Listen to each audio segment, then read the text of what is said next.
The widow and the warning. The morning sun had barely crested the eastern ridge when the drunk cowboy made his fatal mistake. He stood in the center of Red Mesa's dusty main street, swaying like a cottonwood in the wind, his Colt revolver pointed at Rosa Martinez's weathered face. The old woman clutched a bag of flour to her chest, eyes wide but steady, as the cowboy slurred his demands for whiskey money. "Give it here, old woman. Ain't nobody gonna help you." He was wrong. Elena Silverhawk moved like smoke across the threshold of the general store. One moment she was arranging bundles of dried sage on the wooden counter. The next she was 3 feet from the cowboy, empty hands visible, her face calm as still water. The transition between those 2 moments seemed to defy the laws of nature itself. "Lower the weapon," she said quietly. Her voice carried the weight of mountains. The cowboy turned, squinting at this newcomer. He saw a woman in a simple cotton dress, raven hair streaked with silver pulled back from a copper-skinned face. 43 years of desert living had carved elegant lines around her obsidian eyes. She looked like any other widow who sold herbs at the weekly market. "Mind your business, lady, or you'll be next." What happened in the following 3 seconds would be repeated in saloons across Arizona territory for years to come.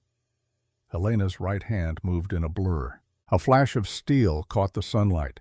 The knife appeared in her palm as if summoned by ancient magic and left just as quickly.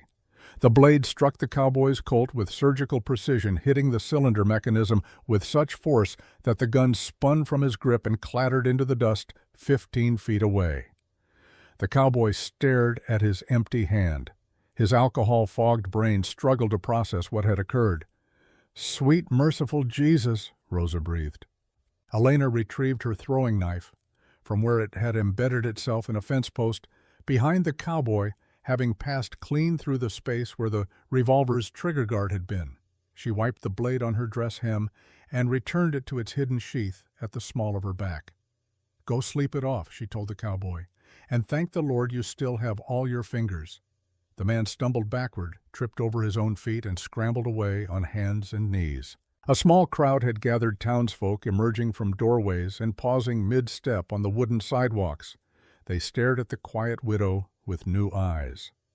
Before this story reaches its bloody conclusion, you need to understand where it began. 3 days earlier, on August 15th in the year 1887 to be precise, at a place called Shadow Creek Ranch, where the morning ritual had become Elena's only anchor to sanity. The grave marker stood beneath an ancient mesquite tree, its branches spread like protective arms over the simple wooden cross. Samuel Silverhawk, the inscription read, born 1851, died 1883, beloved husband, guardian of water. Elena knelt in the dust, placing fresh-picked wildflowers at the base of the cross. Her lips moved in silent prayer, mixing the Catholic words Samuel had loved with the Apache blessings her grandfather had taught her. 4 years had passed since they laid him to rest. 4 years since the accident that everyone accepted but Elena never believed. The memory came unbidden, as it always did in these quiet moments. Samuel riding out before dawn, his surveyor's tools packed carefully in leather saddlebags. His kiss on her forehead. His last words, meeting the railroad men at the North Canyon site today, should be back by supper. He never came back.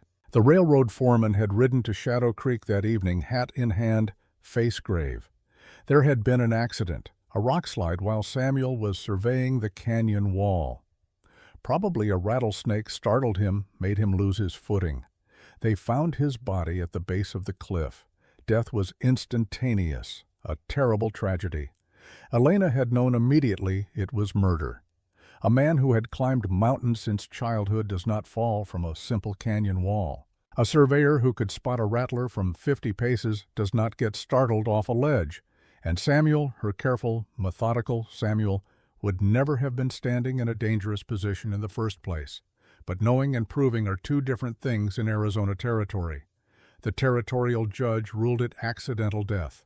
The railroad paid for the funeral. The case closed before it ever truly opened. Now Elena rose from the grave, dusting off her skirt, and looked across the expanse of Shadow Creek Ranch. 15,000 acres of high desert stretched before her, a patchwork of sage and sand dotted with stands of juniper and pine. The land rolled gently toward distant mesas that turned purple in the evening light. At the heart of the property, fed by underground springs that had flowed for 10,000 years, was the creek that gave the ranch its name. The water ran clear and cold, even in the brutal summer months. It was sacred water, her grandfather had always said. Apache water from the time before white men drew lines on maps and called it property. Samuel had understood that. He had dedicated his life to protecting the watershed, studying how the underground aquifer fed 3 counties worth of ranches and farms. That water was the reason Samuel died. Elena knew it in her bones. She just didn't know why yet. The ranch house stood sturdy against the morning sun, adobe walls 2 feet thick, built by Samuel's hands over the course of 2 summers. Inside, everything remained exactly as he had left it. His surveyor's maps still hung on the wall. His books lined the shelves. His coffee cup sat on the kitchen table, where Elena had placed it 4 years ago and never moved. Some called her mad with grief. Let them. Grief was easier than the alternative. Easier than becoming what she had been before Samuel gave her a reason to put down the knife. The sound of approaching horses pulled Elena from her thoughts. 2 riders crested the northern ridge, moving at an easy lope. She recognized them immediately. Vernon Caldwell, the old Texas Ranger whose ranch bordered hers to the east. And beside him, a younger man she'd seen around Red Mesa but never spoken to. Vernon dismounted with the careful movements of a man whose joints protested after too many years in the saddle. At 67, he still sat a horse better than men half his age, but the getting on and off part had become an adventure. His silver beard was neatly trimmed, his eyes the pale blue of desert sky. "Morning, Elena," he called, removing his hat. "Hope we're not disturbing you." "You're always welcome, Vernon. You know that." The younger man hung back, holding the horses. He was lean and weathered, with the cautious eyes of someone who had seen things they wished they could forget. Apache blood showed in his features. The set of his shoulders suggested military training. "This here is Eli Stone," Vernon said. "Works as a scout sometimes. Tracks better than any bloodhound I ever saw. Eli, this is Mrs. Elena Silverhawk." "Ma'am?" Eli touched the brim of his hat, but didn't smile. "We need to talk," Vernon said. His tone carried a weight that made Elena's instincts sharpen. "Inside, if you don't mind." They sat at Samuel's table, Elena pouring coffee from the pot that was always brewing. Vernon took a long drink, gathering his thoughts, while Eli stood near the door like a man ready to bolt at the first sign of trouble. "You heard about the Henderson place selling?" Vernon finally asked. Elena nodded. Tom Henderson had owned the ranch west of Shadow Creek for 20 years. Good man, hard worker. Last month he'd sold out to the Southwestern Railroad and Mining Company for what folks said was twice market value. "And the Mercer Ranch before that," Vernon continued. "And old Sosie's spread up in the high country. Bad water and barn fires," Elena said. "Everyone knows the stories."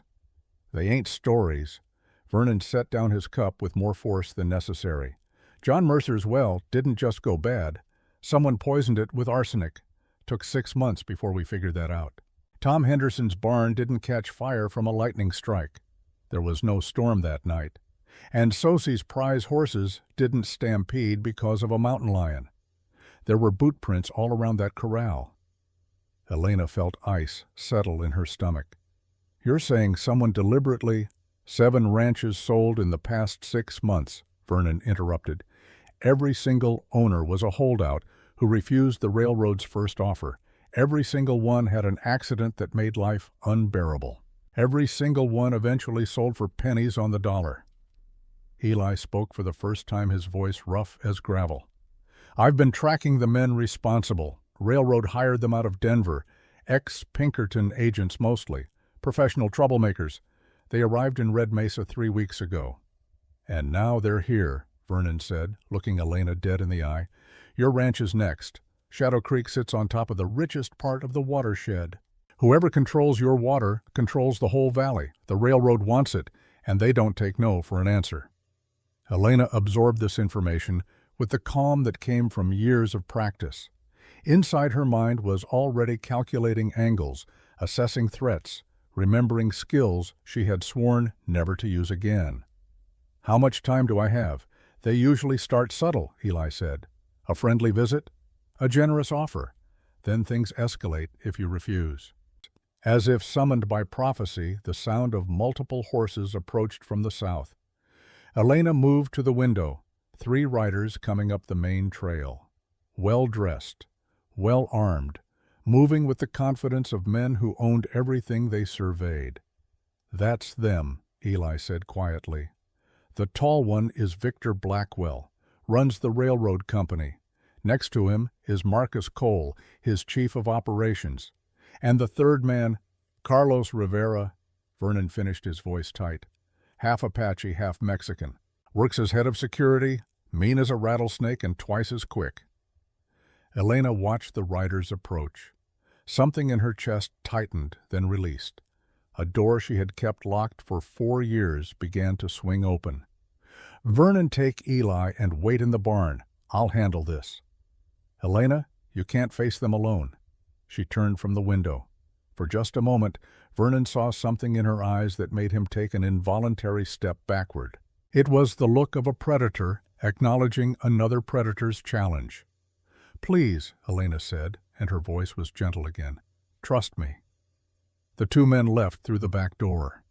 Elena smoothed her dress, tucked a stray lock of hair behind her ear, and walked out onto the porch. She stood with her hands clasped in front of her, the picture of a simple rancher's widow, as the 3 riders reined in their horses at the base of the steps. Victor Blackwell dismounted first. He was a tall man, well-fed, with the kind of face that looked pleasant until you noticed his eyes never smiled. His suit was Eastern cut, expensive. A gold watch chain glinted at his vest. Mrs. Silverhawk, he said, his voice smooth as riverstone. I'm Victor Blackwell, president of Southwestern Railroad and Mining. These are my associates Marcus Cole and Carlos Rivera. We've been hoping to speak with you. About what? About the future of Painted Valley. About opportunity. About making sure a widow like yourself is properly cared for in these difficult times. He smiled. It didn't reach his eyes. May we come in and discuss business? I prefer to conduct business outdoors, Mr. Blackwell. The air is clearer. A flicker of annoyance crossed his face, quickly masked. As you wish. I'll be direct then. We're prepared to offer you $50,000 for Shadow Creek Ranch. That's more than triple the assessed value. Enough for you to live comfortably anywhere in the territory. Elena said nothing. Blackwell took her silence as encouragement. The railroad is expanding through this region. We've acquired mineral rights and water access across 14 properties. Only Shadow Creek remains. Your cooperation would be greatly appreciated and greatly rewarded. My ranch isn't for sale, Mr. Blackwell. The words fell like stones into still water. Marcus Cole shifted in his saddle. He was younger than Blackwell, harder, with the weathered look of a man who solved problems with his hands. Ma'am, with respect, ranching alone is dangerous work. Accidents happen. We'd hate to see anything unfortunate befall you. The threat hung in the air between them, not quite spoken, but perfectly clear. Carlos Rivera had remained silent, studying Elena with an intensity that made her skin prickle. Now he spoke in Spanish, his voice low. You have the bearing of a warrior, Senora. Where did you learn to stand like that? Elena met his gaze, answered in the same language. From my grandfather. Where did you learn to recognize it? Something shifted in Rivera's expression. Respect, perhaps, or recognition. Blackwell cleared his throat, irritated by the exchange he couldn't understand. Mrs. Silverhawk, I urge you to reconsider. This is a generous offer. It won't remain on the table indefinitely. Then I suggest you withdraw it now and save us both time. Shadow Creek is not for sale. Not today. Not ever. This water belongs to my ancestors and my husband's memory. Good day, gentlemen." She turned to go inside. "Mrs. Silverhawk," Cole's voice stopped her. "Your husband. Samuel wasn't it terrible accident he had? Surveying accident, if I recall. Easy to lose your footing in dangerous country." Elena's hand tightened on the doorframe. She didn't turn around. "Especially when a man discovers something he shouldn't," Cole continued. "Something that might interfere with progress, with business. You understand what I'm saying?" Now she did turn, slowly. And when Blackwell saw her face, he felt something cold walk down his spine. "I understand perfectly, Mr. Cole, and I believe you understand me. Get off my land. Don't come back." The three men exchanged glances. Rivera nodded almost imperceptibly, a gesture of acknowledgement between warriors. Then they mounted and rode away, raising dust that hung golden in the afternoon light. Vernon and Eli emerged from the barn as the riders disappeared over the southern ridge. "That went about as well as expected," Vernon said dryly. "They'll be back," Eli added, "and next time won't be so polite." Helena watched the dust settle. "No, next time won't be polite at all." That evening, Vernon sat across from Helena in her small kitchen, a bottle of whiskey between them. The old ranger poured 2 glasses and pushed one toward her. "You need to understand what you're up against," he said. "I've been asking questions, quiet-like. Blackwell's company has money behind it, serious money. Eastern investors, maybe even government backing, and the men he hires don't play by any rules we'd recognize." "Tell me about the accidents." Vernon took a long drink. "John Mercer's well first. His cattle started dying. Took us weeks to figure out someone had dumped arsenic in his water source. Cost him everything. He sold cheap just to get out with enough money to start over in California. And Henderson, barn fire. Lost his winter hay, his tack 3 horses. Could have lost the house too if the wind had shifted. He told me later he found horseshoe prints around the barn that didn't match any of his stock. Someone set that fire and watched it burn. Sosie," Vernon's face darkened. "That was the worst. Those horses were his life. Bred them for 20 years. Someone cut his corral fence, fired shots in the air to spook the herd. They stampeded straight into a ravine, broke their legs, had to be put down, every last one. Old Sosie never recovered, sold his land, and moved to the reservation. I heard he died 6 months later, broken heart." Helena absorbed this litany of cruelty. Each story fed the cold fire building in her chest. "They're going to do the same to you," Vernon said quietly. "And Helena, I won't lie. I'm too old and too slow to stop them. But I'll stand with you anyway, for Samuel's sake, for friendship's sake." Before Helena could respond, the sound of a single horse approaching, fast, made them both reach for weapons. Helena's hand found the knife at her back. Vernon's Colt appeared in his fist like magic. The rider who dismounted was Eli Stone. He was breathing hard, his horse lathered from a hard run. "They didn't waste time," he panted. "Rivera planted a listening device on your porch beam. I spotted him doubling back an hour ago. I followed, watched him place it. He rode off before I could intercept. They were listening to us." Vernon's face flushed red. "Those sons of—" "Which means they know I refused," Helena said calmly. "They know you're helping me. They know we're preparing. And they know we don't have evidence yet," Eli added. "That's probably why they're moving fast." Helena stood moved to the window. Night had fallen over Shadow Creek Ranch. Stars blazed overhead in the clear desert sky. Somewhere out there, men were planning her destruction, planning to take everything Samuel had died protecting. She thought of her husband, of his gentleness, his dedication to preserving this land, of the laughter they'd shared building this life together, of the future they'd planned, children they would raise, the legacy they would leave. Then she thought of her grandfather, White Eagle, the last great knife fighter of the Chiricahua Apache, the man who had seen his people driven from their ancestral lands, who had lost everything but his pride and his skill, who had taken a 7-year-old girl and forged her into something the white soldiers learned to fear. "There's something you should both know," Elena said, without turning from the window, "about who I was before I became Samuel's wife." Vernon and Eli waited. "My grandfather was White Eagle. Some of you old-timers might remember that name." Vernon's breath caught. Sweet Jesus. White Eagle of the Chiricahua, the one who trained Army scouts in desert warfare during the Apache campaigns. Yes, he taught me everything he knew, from age 7 until I left the reservation at 24. 17 years of training in the old ways, the killing ways. She finally turned to face them. In the lamplight, her shadow seemed to grow larger, more dangerous. Samuel knew. It was the first thing I told him when we met. I showed him what I could do. And he said something I'll never forget. He said, "Elena, that was who you had to be to survive. Now you can choose who you want to be." So I chose peace. I chose him. I chose this life. "And now?" Vernon asked quietly. Elena walked to the corner of the room where a woven blanket hung on the wall. She pulled it aside, revealing a narrow door set into the adobe. She opened it and descended stone steps into darkness. When she returned moments later, she carried a wooden case, its surface carved with Apache symbols. She set the case on the table and opened it. Inside, nestled in formed recesses, lay 4 throwing knives with obsidian blades and bone handles. 2 combat knives with steel blades that caught the lamplight like captured stars.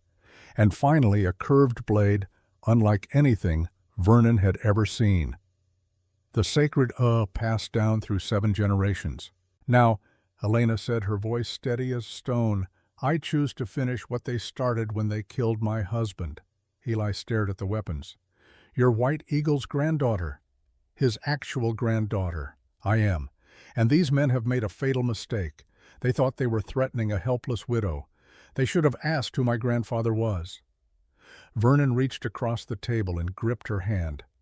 "Elena, if you go down this road—" "I'm already on it, Vernon. I've been on it since the day Samuel died. I just didn't know it yet." A sound from outside made all 3 of them freeze. Something hitting the porch. Something thrown. Eli moved to the door, first gun drawn.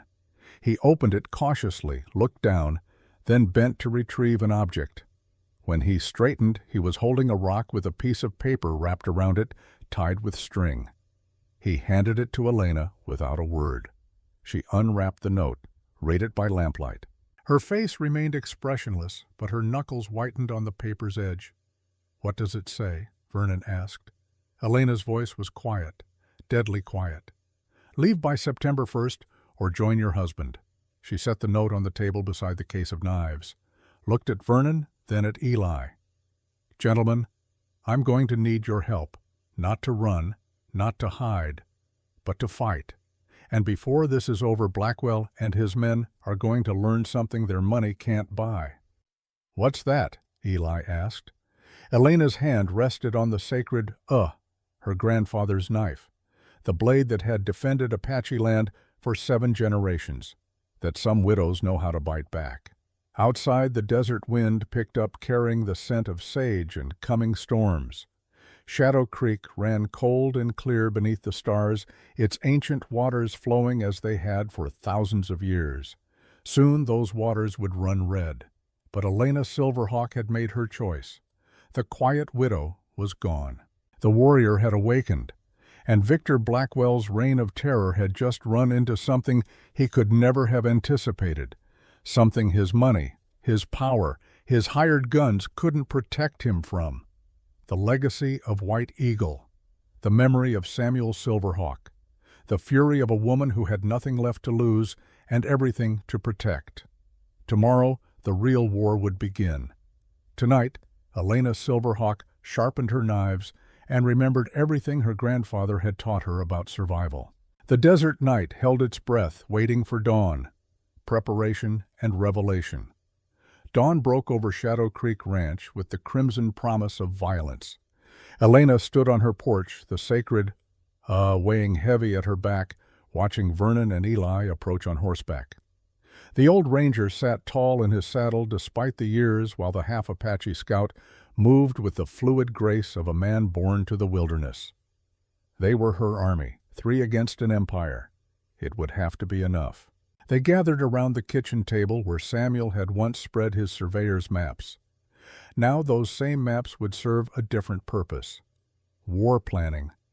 Vernon laid out what he knew with the methodical precision of a man who had survived 3 decades wearing a star. 12 men arrived in Red Mesa 4 days ago, he said, tapping the table for emphasis. Staying at the Desert Rose boarding house. Ex-Pinkerton agents, according to my sources, professional troublemakers. The kind of men who know how to make accidents look convincing. Eli unrolled a hand-drawn map of the territory. They've been scouting the ranch perimeter. I found fresh tracks along the eastern ridge and near the South Canyon. Boot prints, cigarette ash spots where men stood watching for hours. They're documenting your routine, Elena, learning your patterns. Standard siege preparation, Vernon added. They isolate you first, cut off support, then they apply pressure until you break. We need to disrupt that plan. Elena studied the map. Her mind worked differently now. The peaceful widow who sold herbs at market had retreated into shadow. In her place stood something older, something shaped by her grandfather's brutal training. She saw the ranch not as a home, but as a battlefield. Every arroyo was a trench line. Every rock formation provided cover. The irrigation channels could become obstacles. The barn offered elevated firing positions. We need proof, she said. Evidence that links Blackwell directly to what happened to the other ranchers, and to Samuel. Your husband kept records, Vernon said carefully. Everyone knew he was meticulous about his surveying work. If he found something that got him killed, he would have documented it. The railroad claimed all his surveyor's equipment after the accident, Elena replied. Said they needed it for their investigation. Never returned it. But Samuel was smart, Eli interjected. Smart men keep insurance, backup documents in case something goes wrong. Elena closed her eyes, remembering. Samuel at his desk late at night carefully copying his field notes into leather-bound journals. Samuel riding to Red Mesa once a month, always with a saddlebag that came back lighter. Samuel's last morning, his kiss on her forehead, his final words. Her eyes snapped open. Tucson, the Territorial Land Office. He filed duplicate surveyor logs there every quarter. It's required by law for any work on federal territory. Vernon's weathered face split into a grin. That's 80 miles, 2 days hard riding, but if those logs contain what I think they do, they'll prove Samuel found something worth killing for, Elena finished. I'll go with you, Eli said immediately. You'll need eyes watching your back trail. If Blackwell's men are surveilling this ranch, they'll spot you leaving. Vernon stood his joints protesting. I'll stay here. Make it look like normal activity. Smoke from the chimney, horses in the corral. Anyone watching will think you're home. They left within the hour. Elena rode her husband's bay gelding, a strong animal bred for endurance. Eli sat a paint mare that moved like smoke across the desert floor. They traveled fast but cautious, keeping to the low country where the terrain offered concealment.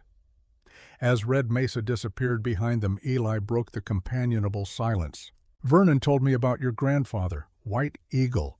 The stories say he could throw a knife through a silver dollar at 30 paces. 20 paces, Elena corrected, and it wasn't a dollar, it was a dime. Eli whistled low. Your people feared the white soldiers, but the white soldiers feared White Eagle. My grandfather didn't want fear. He wanted survival, for his people, for his family, for the old ways. When the reservation came, when they tried to make farmers out of warriors, he adapted, taught his skills to anyone who would preserve them, including a little girl who followed him everywhere. Why did you leave? Elena was quiet for a long moment. The desert stretched around them, vast and indifferent to human stories. Because I was good at it. Too good. By the time I was 24, I'd defended our land from claim jumpers twice. Both times I had to use the knife. Both times, men died. And I realized something that terrified me. I didn't feel bad about it. My grandfather saw it in my eyes. He told me, "Granddaughter, the knife is a tool.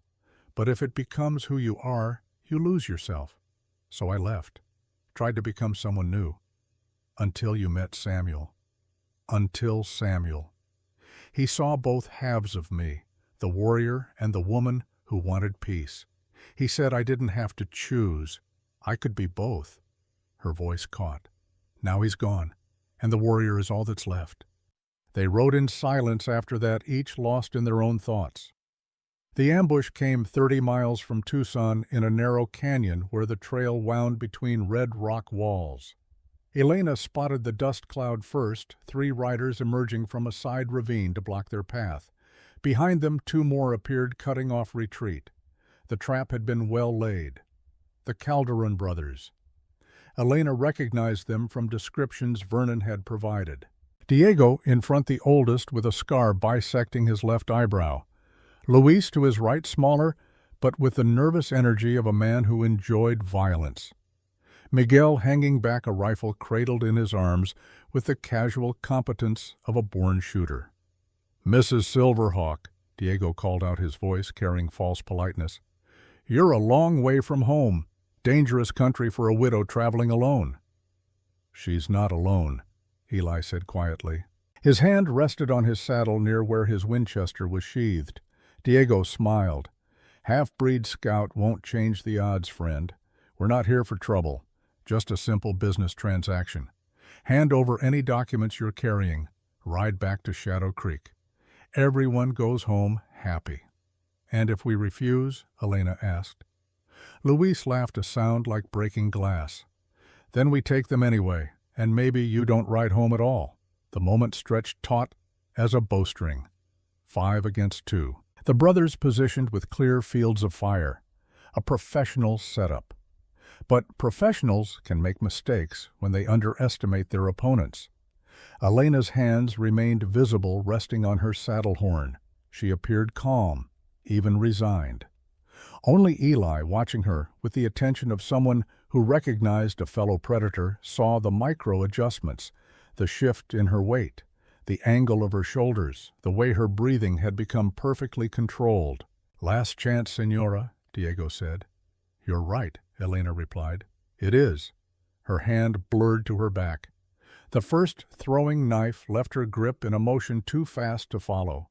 It struck Luis's rifle, hitting the breech mechanism with such force that the weapon flew from his hands.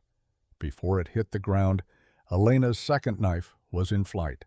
This one passed within an inch of Diego's ear and embedded itself in the canyon wall behind him with a sound like a gunshot. The message was clear. She could have killed him. She chose not to. Eli's Winchester appeared in his hands as if by magic. The barrel tracked to Miguel, who had started to raise his own rifle. "Don't," Eli said calmly. "I'm faster." Miguel believed him. He lowered the weapon slowly. Luis scrambled for his fallen rifle. Elena's third knife thudded into the dirt directly in front of his reaching hand. He froze. "I don't want to kill you," Elena said. Her voice carried across the canyon with absolute authority. "But I am White Eagle's granddaughter.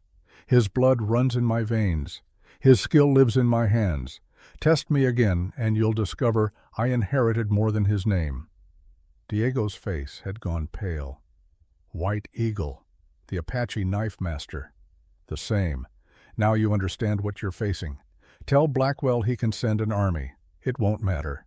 Shadow Creek is protected by more than a widow's tears." The 5 brothers exchanged glances. Some calculations don't require words. They turned their horses and rode away without another shot fired. Elena retrieved her knives with steady hands, though inside her heart hammered against her ribs. "That was the most remarkable thing I've ever seen," Eli breathed. "That was a warning," Elena corrected. "Next time won't be so gentle." They reached Tucson the following day. The Territorial Land Office was a squat adobe building that smelled of dust and old paper. The clerk, a thin man with spectacles and ink-stained fingers, barely looked up when they entered. "Here to file a claim," he droned. "Here to retrieve surveyor logs," Elena said. "Filed by Samuel Silverhawk, log number 447. The clerk's eyes widened slightly. "Mrs. Silverhawk, I heard about your husband. Terrible tragedy.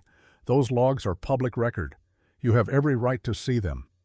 He disappeared into the back room. Elena and Eli waited, tension coiling in the silence. When the clerk returned, he carried a leather portfolio tied with string. "Everything your husband filed in the 6 months before his death," he said quietly. Then even quieter, "He was a good man, Mrs. Silverhawk. One of the honest ones. I'm sorry for your loss." They opened the portfolio at a corner table. Inside were maps, field notes, survey calculations, all in Samuel's precise handwriting. But there was more. Letters, correspondence, a signed statement. Elena's hands trembled as she read. Samuel had found it. A geological survey showing massive uranium and silver deposits beneath Shadow Creek Ranch and the surrounding valley. 2.4 million tons of ore. Worth more money than Elena could comprehend. The kind of wealth that built railroads and bought politicians. But that wasn't what made her breath catch. Clipped to the survey was a letter. Victor Blackwell's signature at the bottom. An offer of $100,000 for Samuel to falsify his report. To claim the deposits didn't exist. To give Blackwell time to buy up the land cheap before anyone knew its true value, and Samuel's response written in his careful hand. "Mr. Blackwell, I cannot in good conscience comply with your request. The territorial governor will receive a copy of my actual findings along with your attempted bribe by week's end.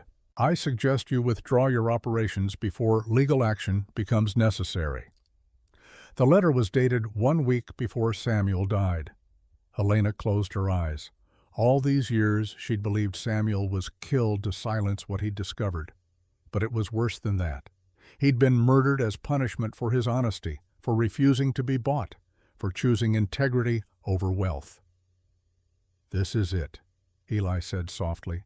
"This proves Blackwell had motive. This gets him arrested." "This gets him hanged," Elena corrected. Her voice was cold as winter stone. "Vernon, take the western trail," Elena said quickly. "It's shorter if you know the turns. We'll pursue directly. Meet us at Blackwell's camp." The old ranger nodded understanding. "Miguel, you hold Devil's Canyon. Diego Luis, you're with me. Let's move." They rode through the night, pushing the horses harder than was wise. Every mile back to Shadow Creek felt like a race against invisible enemies. Somewhere out there, Blackwell knew they'd gone to Tucson. He would know what they'd found. Vernon met them at the ranch with fresh horses and grim news. U.S. Marshal arrived this morning. James Garrett. Says he's investigating railroad corruption across 3 territories. I showed him some of our evidence. He wants to talk to you. The marshal was everything a lawman should be. Tall, weathered, with eyes that missed nothing and a badge that carried federal authority. He sat at Elena's table reviewing Samuel's documents with the attention of a scholar studying scripture. "This is substantial," he said finally. "Attempted bribery, conspiracy. If we can link it to your husband's death, we're talking about murder for hire, federal charges. Blackwell would hang." "Can you arrest him?" Elena asked. "Not yet. I need him to make a move. Right now, a good lawyer could argue Samuel's death was genuinely accidental. But if Blackwell comes after you, if he tries to cover this up, if his men do anything that proves intent, then I have him." Vernon leaned forward. "You're asking Elena to be bait." "I'm asking her to trust the law," Garrett replied. "Let them come. We'll be waiting. And when they cross the line, I'll have jurisdiction to bring the full weight of federal justice down on their heads." Elena looked at the marshal's badge, thought about Samuel's faith in the law in doing things the right way. Then she thought about her grandfather's teachings, about the difference between justice and revenge. "How long?" she asked. "They'll move within 48 hours. Men like Blackwell don't wait once they know their secrets are exposed." The next 2 days passed in preparation. Vernon directed the transformation of Shadow Creek Ranch into a defensible position. Irrigation channels were adjusted to create mud traps. The barn's loft was reinforced with sandbags for Eli's sniper position. The root cellar's hidden tunnel, dug during the Civil War by previous owners, was cleared and secured as an escape route. Elena trained. Each night after the others slept, she moved through the old forms, knife work, footwork, the deadly dance her grandfather had burned into her muscle memory. Her body remembered what her mind had tried to forget. On the second evening, a rider approached under a white flag. Carlos Rivera, alone. They met at the old mission ruins neutral ground a mile from the ranch. Rivera dismounted slowly, hands visible and empty. "I'm taking a great risk coming here," he said in Spanish. "Then speak quickly," Elena replied in the same tongue. "I am the grandson of Roberto Rivera. My grandfather knew White Eagle. They fought together against the cavalry at Apache Pass in '62. Elena's breath caught. She knew the story. White Eagle and Roberto Rivera had held a canyon pass for 3 days, allowing women and children to escape a cavalry massacre. Blood brothers in the old way. "I work for Blackwell," Rivera continued, "but I will not raise arms against White Eagle's blood. When they come, and they will come, I will give you warning, one warning. That is all I can offer without betraying my word to my employer." "Why work for a man like Blackwell at all?" Rivera's face hardened. "Because I have a sister on the reservation, 4 nieces and nephews. Blackwell pays well. I send money home. They eat. They survive. That is reason enough." Elena understood survival. "Your warning is appreciated. And remembered. There is something else you should know." Rivera hesitated. "Your husband. The story we were told was that he refused Blackwell's bribe, refused and reported him. But that's not the whole truth." Elena's heart hammered. "What are you saying? Samuel took the money, all $100,000. Blackwell thought he'd won. Then 2 days later your husband sent the money back with a letter to the territorial governor detailing the entire bribe attempt. He didn't just refuse, he trapped Blackwell, made him think he'd succeeded, then used that very success as evidence of corruption." Elena's vision blurred with tears. That was Samuel, always thinking 3 moves ahead, using his enemy's own tactics against them. He hadn't just been murdered for honesty, he'd been murdered for being brilliant. "Blackwell has ordered your removal by any means necessary," Rivera said. 12 men are coming, the best he could hire. They move tomorrow at sundown.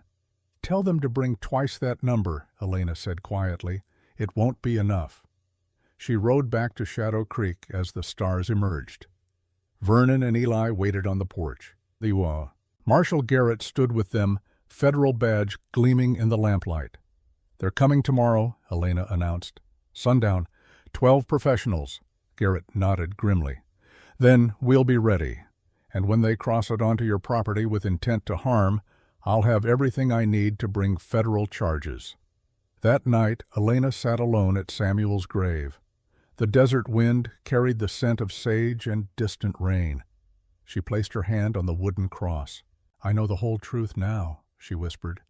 "You were so much smarter than they realized. You beat them before they even knew the game had started. I'm going to finish what you began, I promise." As she stood to leave, movement caught her eye, a shadow detaching from the darkness. For a heartbeat she thought she saw Samuel standing beneath the mesquite tree, smiling that gentle smile she'd loved. Then he was gone, if he'd ever been there at all. She walked back to the ranch house where 3 men waited. Her army, her brothers in arms. Tomorrow would bring violence and blood. Tomorrow would bring the reckoning Blackwell had earned. But tonight, Elena Silverhawk sharpened her knives and made peace with what she was about to become. The warrior her grandfather had forged. The widow her husband had loved. Both halves of herself united at last. The desert held its breath, waiting for dawn. The impossible stand. The morning of August 28th arrived with the weight of destiny. Elena stood before Samuel's grave as the first light touched the eastern mesas, performing the ritual her grandfather had taught her before battle. She drew the sacred from its sheath and held it to the 4 directions, whispering prayers in the old language. North for wisdom, east for courage, south for strength, west for the spirits of those who had walked this path before her. The blade caught the dawn light, its edge sharp enough to split a falling hair. White Eagle had forged this knife himself, folding the steel 40 times, quenching it in sacred spring water, binding the handle with leather from the first deer he'd ever hunted. 7 generations of warriors had carried it into battle. Now it belonged to his granddaughter. "Grandfather," she whispered to the wind, "guide my hand. Let every strike be true. Let every choice honor the old ways." She felt rather than heard his answer in the rustle of mesquite leaves, in the cry of a distant hawk. The desert itself seemed to hold its breath, waiting. Vernon found her there an hour later. The old ranger carried 2 cups of coffee, moving with the careful deliberation of a man conserving energy for the fight ahead.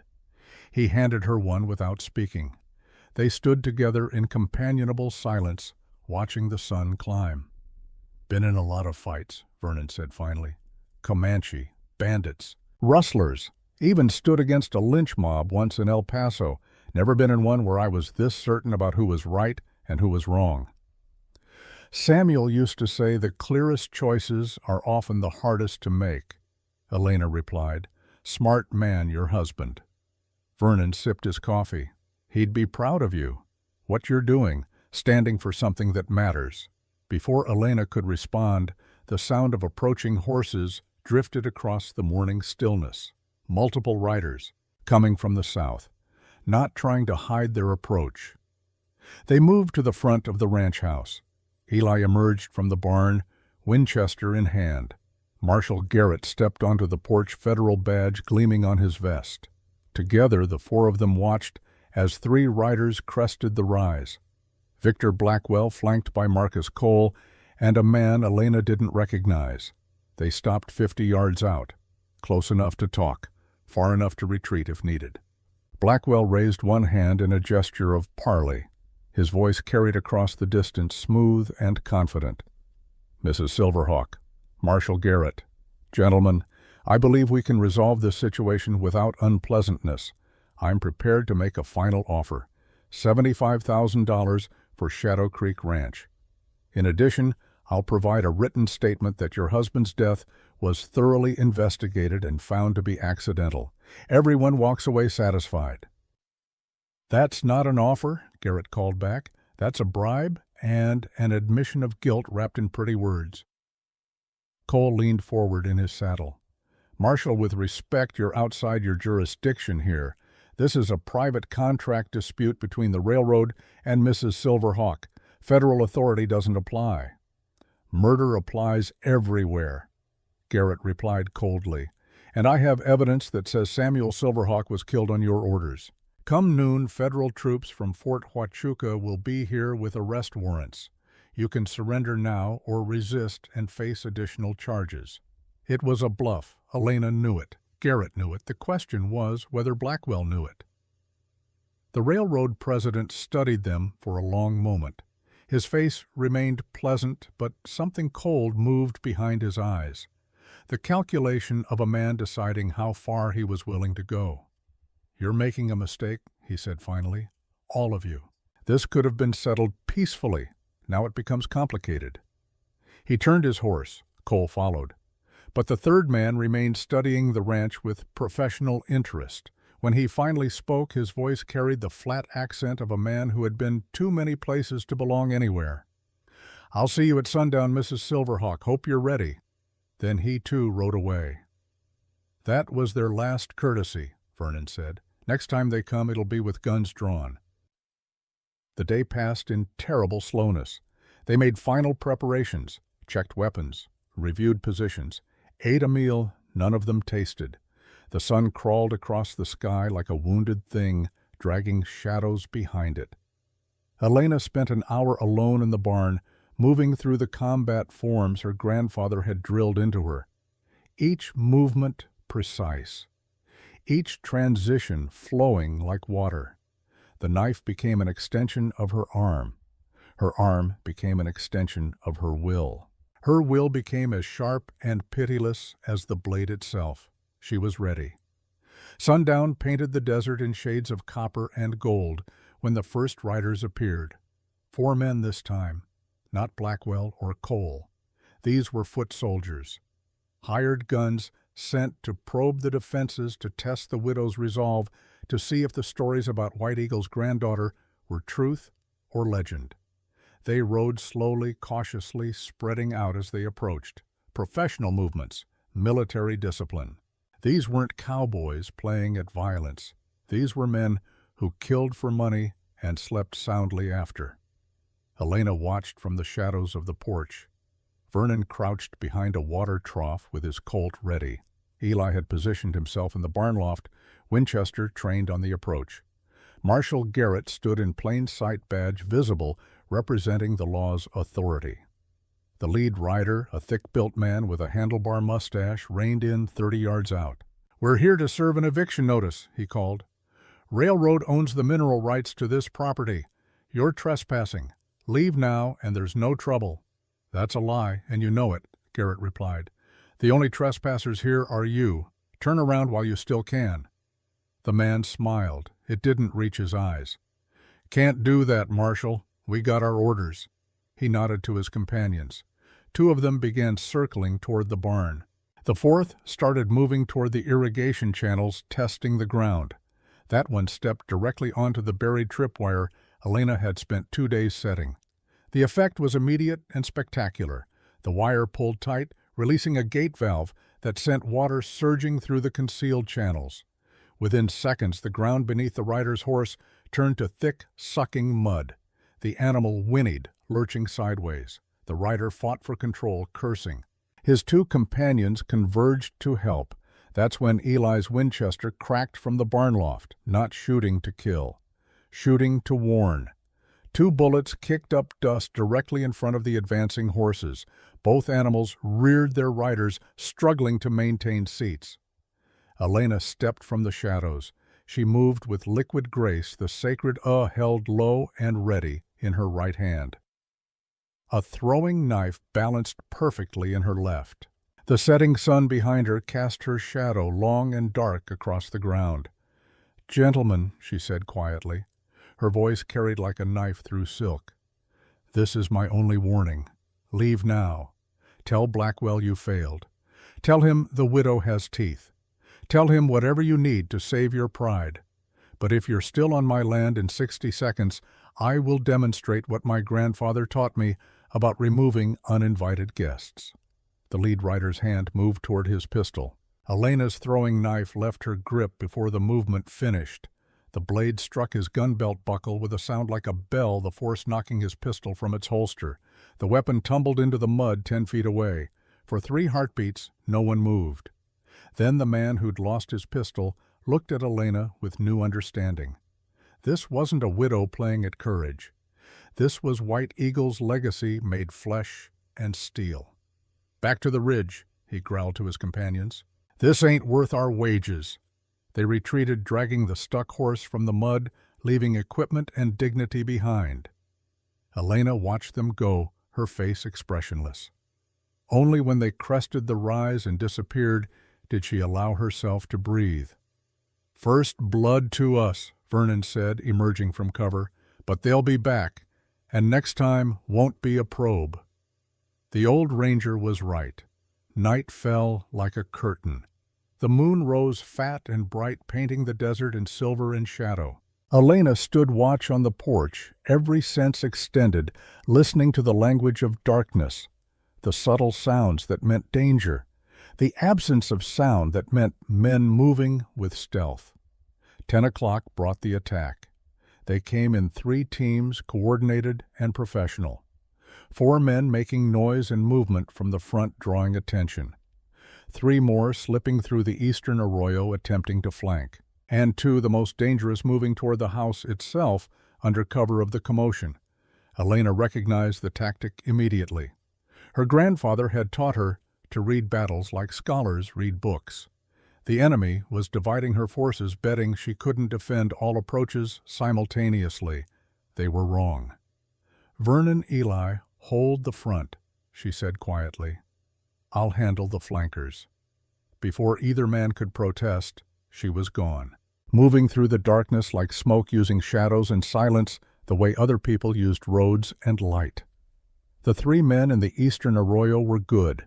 They moved quietly, communicated with hand signals, kept proper spacing.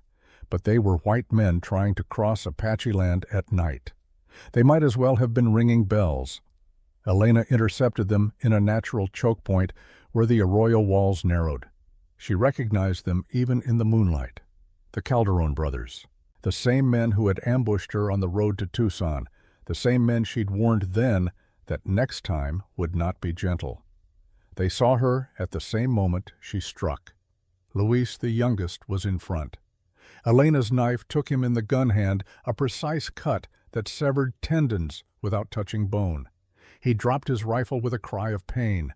Before his brothers could react, she was among them. Miguel swung his weapon like a club. Elena ducked under the blow, drove her shoulder into his midsection, used his own momentum to send him sprawling into the arroyo wall. He hit hard and stayed down stunned. Diego was the most dangerous. He'd learned from their first encounter. He didn't reach for a gun. He pulled a knife of his own and came at her with the controlled aggression of someone who'd trained. Their blades met in the moonlight with a sound like singing steel. Diego was fast, experienced, ruthless. But Elena was White Eagle's granddaughter. She'd been training since age 7 against opponents who showed no mercy.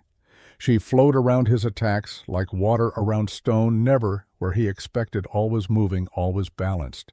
She could have killed him. The openings presented themselves again and again.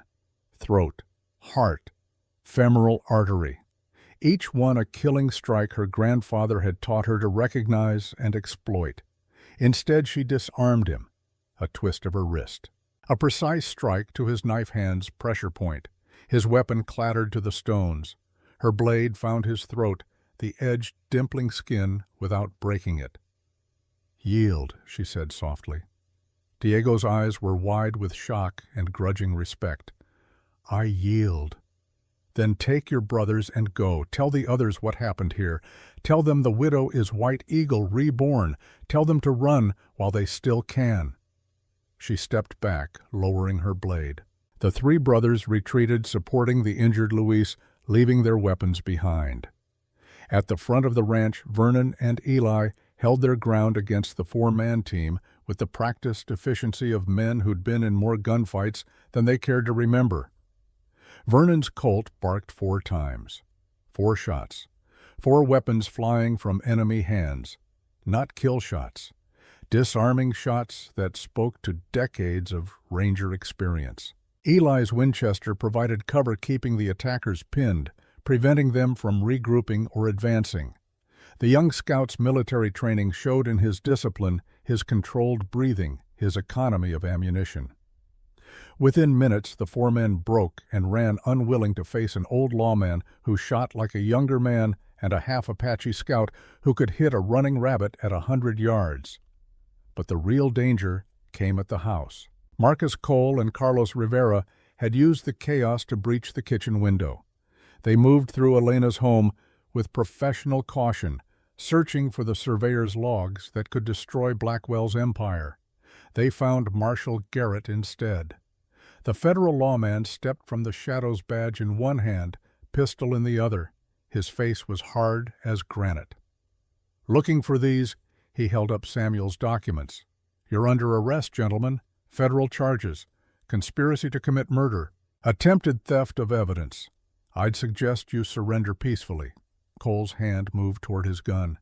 Rivera caught his wrist, stopping him. "Don't," Rivera said quietly. "It's over, Cole. We're done." But Cole was thinking of his daughter, of the medical treatments she needed, of the bonus Blackwell had promised for completing this job. Desperation makes men dangerous. "I can't go to prison," he said. "My little girl. She needs me. She needs that money."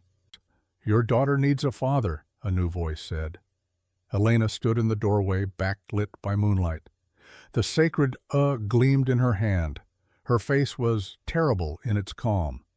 She needs a father who made the right choice when it mattered, not a murderer who died or went to prison fighting for blood money. You have one chance, Mr. Cole. Choose her. Choose honor. Choose to be the man she believes you are. The moment stretched. Then Cole's shoulders sagged. His hand moved away from his weapon. He raised both palms in surrender. "I'm sorry," he whispered. "For all of it. For your husband. For the threats. I'm sorry." Rivera had already lowered his weapon. Now he did something that shocked everyone in the room. He went to one knee Apache style and spoke in the old language. "Ish kin bida." Two Knives Woman. "I am Carlos Rivera, grandson of Roberto Rivera, who rode with White Eagle at Apache Pass. I will not raise arms against his blood. I ask forgiveness for the dishonor I have brought to our people." Elena's eyes burned with sudden tears. She responded in the same tongue. "Rise, grandson of my grandfather's brother. Your honor is restored by your choice. Go in peace." Marshal Garrett secured Cole in irons while Rivera stood aside, no longer an enemy, but not quite an ally. The night's battle appeared to be over. That's when the distant sound of horses drew their attention. Many horses, coming fast. Vernon stepped onto the porch, his face grim. Riders approaching from the south ridge. At least 6 men, moving like they mean business. Elena joined him, peering into the darkness. 6 riders silhouetted against the moonlit sky. But these weren't the professionals they'd just defeated. These moved differently. Harder. Colder. Men for whom violence wasn't a job, but a way of life. From the ridge, a voice called out. Victor Blackwell's voice tight with fury. "You've embarrassed me, Mrs. Silverhawk. Cost me men and money and reputation. I'm done playing games. These men are the vultures. Civil War veterans who don't believe in surrender or mercy. They'll burn you out by dawn, you and everyone with you." The 6 riders began their descent toward Shadow Creek Ranch. Elena felt Vernon tense beside her, heard Eli chambering around in his Winchester, saw Marshal Garrett checking his ammunition. The real battle was about to begin. And this time their enemies wouldn't be concerned with taking prisoners or avoiding casualties. "Get to positions," Elena said quietly. "And Vernon, whatever happens, thank you. For standing with me, for believing in Samuel's truth." The old ranger smiled a fierce expression that took 20 years off his weathered face. "Wouldn't be anywhere else, Elena. Let's show these vultures what a real fight looks like." The 6 riders came on through the moonlight, death riding with them. And Elena Silverhawk, granddaughter of White Eagle, widow of Samuel Silverhawk, raised her sacred knife to the sky and whispered one final prayer. "For my husband, for my people, for justice." Then the night exploded into violence, strategy, and sacrifice. The vultures hit Shadow Creek Ranch like a summer storm, all fury and violence and the promise of destruction. But storms, however fierce, eventually break against stone, and Elena Silverhawk had become stone itself. The fight lasted 17 minutes. 17 minutes of gunfire and steel and desperate courage. When it ended, 2 of the vultures lay wounded but alive, bound with their own belts and disarmed. 3 more had retreated into the darkness, carrying injuries that would slow their pursuit. The 6th, their leader, a scarred man who moved like death itself, had escaped entirely. But victory carried a price. Midnight found them regrouping inside the ranch house. Vernon nursed a bullet graze across his left shoulder, the wound shallow but painful. Eli slumped against the wall, exhausted from maintaining sniper coverage for nearly 2 hours straight. Marshal Garrett methodically cleaned his pistol, his federal badge dented from a bullet that had come too close. Elena stood at the window watching the darkness, her sacred still in her hand. Blood speckled her dress. None of it was hers, all of it was earned. "We can't sustain this," Vernon said, breaking the heavy silence. His voice carried the weight of a man stating unwelcome truth. "They'll keep coming. More men. Better weapons. Eventually, numbers win." "Not if we change the game," Eli replied. He moved to the table, spread out the map of Painted Valley. "Defense is losing strategy. We need to take the fight to them." Marshal Garrett looked up from his pistol. "You're talking about offensive action. That crosses a line legally." "The line was crossed when they murdered Samuel Silverhawk," Elena said quietly. She turned from the window. In the lamplight, her face showed the transformation that had occurred. The peaceful widow was gone entirely now. In her place stood something ancient and implacable. Vernon is right. We can't win by waiting. So we make them come to ground of our choosing. We set a trap they can't resist. Before anyone could respond, movement outside drew their weapons. A single rider approached, hands raised high, moving slowly. Carlos Rivera. Garrett moved to the door, pistol ready. Elena stopped him with a gesture. Let him approach. If he meant harm, he wouldn't come alone and unarmed. Rivera dismounted 20 feet from the porch. Even in the darkness, Elena could see his face was haggard, troubled. He spoke without preamble. I need to confess, not to save myself. I'm damned already. But so you understand what you're truly fighting. They brought him inside, gave him coffee he didn't touch. He sat at the table, shoulders bowed, and began to speak. Shadow Creek is not the target. It never was. This ranch, your water rights, the mineral deposits beneath your land, these are pieces of something larger. Blackwell wants the entire Painted Valley, all 14 ranches, all the water rights, all the mineral access. Vernon leaned forward. One company can't control that much territory. Federal law prevents monopolies. Unless the company has the right political backing, Rivera continued. Blackwell has partners, senators, judges, men in Washington who want Western resources under Eastern control. Your husband discovered this, found proof that the railroad company was a front for a cartel that planned to own everything from here to the California border. Elena's hands tightened on the table edge. Samuel's surveyor logs. More than that. He traced shell companies, followed money transfers, built a case that would have brought down not just Blackwell, but a dozen powerful men. That's why they killed him. Not to protect one bribe or one illegal land grab, to protect an empire. The room fell silent as the implications settled over them like dust after an explosion.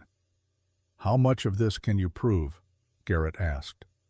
Rivera reached into his jacket slowly, withdrew a leather envelope. I've been keeping records. Insurance, I told myself. Really, it was guilt. Every illegal order, every threatened rancher, every accident that wasn't an accident. Names, dates, amounts paid, everything. He placed the envelope on the table. This, combined with Samuel's logs, will destroy them all, but only if it reaches the right hands, and only if you survive long enough to testify. Why are you doing this? Elena asked. Why betray Blackwell now? Because tonight I saw White Eagle's granddaughter fight with honor. You could have killed Cole, could have killed the Calderon brothers, could have killed me when I broke into your home. Instead, you showed mercy, gave us chances to choose better. And I realized my grandfather would be ashamed of the man I've become. Working for thieves and killers to send money home, that's not survival, that's just slow death of the soul. Vernon studied the half-Apache man with new respect. What happens to you when this is over? Prison, probably. I've done things that mercy can't erase. But at least my sister will know I chose honor in the end. At least my nieces and nephews will learn their uncle tried to make it right. Elena reached across the table, gripped Rivera's hand. My grandfather taught me that redemption is possible for any warrior who seeks it with a pure heart. You've earned that chance. Marshal Garrett opened the envelope, scanned the documents within. His face grew harder with each page. This is enough, more than enough. If we can get this to the territorial governor and the federal prosecutor, Blackwell and his partners will hang. If we survive, Eli interjected. Rivera said it. We're not fighting one railroad company. We're fighting men with the power to make entire communities disappear. Then we make them come to us on ground that takes away their advantages, Vernon said. He tapped the map. Devil's Canyon, 3 miles north, narrow walls, limited approaches, perfect ambush terrain. Elena saw it immediately. The tactical advantage, the choke point, the way to turn superior numbers into a liability. We fake a retreat, she said, building on Vernon's idea. Make them think we're running, lead the vultures into the canyon, take them down where their numbers mean nothing. While I ride to Fort Huachuca with the evidence, Garrett added, Get federal troops mobilized. Even if Blackwell has political protection, he can't stop the army once they're in motion. It's risky, Eli warned. If the ambush fails, we're trapped in that canyon with nowhere to run. Everything we've done has been risky, Elena replied. This is just one more risk, the last one. They planned through the night, refining details, anticipating responses, preparing for the moment when theory would collide with violence and only the strongest plan would survive. An hour before dawn, as they finalized the strategy, a commotion from the barn drew their attention. The 2 captured vultures they'd bound and left under guard were gone. The Calderon brothers, who'd been watching them, stood shamefaced in the doorway. They got loose while we were changing watch, Diego admitted. Luis fell asleep. They slipped their bonds and ran. Vernon's hand moved toward his pistol. Elena stopped him. You let them go deliberately, she said. It wasn't a question. Diego met her gaze. Sigh, we did. Those men, they are like we were. Following orders, taking money, not thinking about honor, we gave them the choice you gave us. Run or fight for something that matters. And if they warn Blackwell, Garrett demanded. Then he comes faster, Diego replied, and we're ready faster. Either way, the choice is made. Elena studied the 3 brothers, saw in their faces the transformation Rivera had described. Men who had looked at themselves and found their reflection wanting. Men choosing to become better even if it cost them everything. Can you track, she asked Diego, better than most? Can you fight? We rode with Quantrill during the war. We know how to fight. Then you're with us, not as hired guns, as men defending what's right. Understand the difference, the brothers nodded as one. Bueno, Elena said. Welcome to the war. Dawn on August 29th arrived with deceptive beauty. The sky blazed gold and crimson, painting the desert in colors that made the heart ache. Elena stood at Samuel's grave one final time, knowing this might be her last visit. I'm finishing it today, my love, she whispered. Your truth will be known. Your sacrifice will mean something. And if I don't come back, know that I died the way you would have wanted, fighting for what matters. The wind carried her words away into the vastness. They left Shadow Creek Ranch at mid-morning, moving slowly, deliberately. Anyone watching would see a group in retreat, abandoning the homestead, running from superior force, taking the northern trail toward the high country where settlers sometimes fled when danger came. The bait was irresistible. By noon, Eli reported fresh tracks following them. 8 riders, moving fast. The vultures had taken the bait and were closing for the kill. How long until the canyon? Elena asked. 2 hours at this pace, Vernon replied. They'll catch us right where we want them. They rode in tense silence, each person lost in their own thoughts. Elena found herself remembering her grandfather's final lesson, delivered when she was 24 and preparing to leave the reservation. Granddaughter. White Eagle had said, his ancient hands gripping her shoulders, the knife is not evil. The man who wields it is not evil. Evil comes from the choice, not the tool. Remember this. When you must fight, fight clean. When you must kill, kill quick. When you can show mercy, show it without hesitation. This is the warrior's path. This is honor. She had tried to live by those words, had chosen peace with Samuel, had shown mercy to every enemy who would accept it. But some men, she was learning, chose their own damnation, refused every offered hand, closed every open door. For those men there was only justice, swift and final. Devil's Canyon opened before them like the mouth of some ancient beast. Red rock walls rose 200 feet on either side, narrowing to a passage barely wide enough for 3 horses abreast. Shadows pooled in the depths even at midday. A stream ran through the center, its water cold and clear. Perfect killing ground. Positions, Vernon ordered. His ranger training took command. Eli north rim with the Winchester. Diego and Luis south rim with rifles. Miguel, you're the fastest. You run relay if we need to signal retreat. Marshal, you ride now. Get to Fort Huachuca. Bring the cavalry. Garrett gripped Vernon's hand. Give them hell, Ranger. Plan to. Vernon smiled grimly. Now ride, and don't look back. The marshal spurred his horse and disappeared into the high country, carrying evidence that would topple empires if he reached safety. Elena, Vernon, and Rivera positioned themselves in the canyon depths using boulders and the stream bed for cover. The Calderon brothers climbed to their assigned positions, rifles ready. Then they waited. Waiting is the hardest part of any fight. The moment when courage falters, when imagination conjures 1,000 ways to die, when the body screams to run and only will keeps it frozen in place. Elena closed her eyes, breathed deep, let her grandfather's training center her. She was not Elena Silverhawk, widow and homesteader.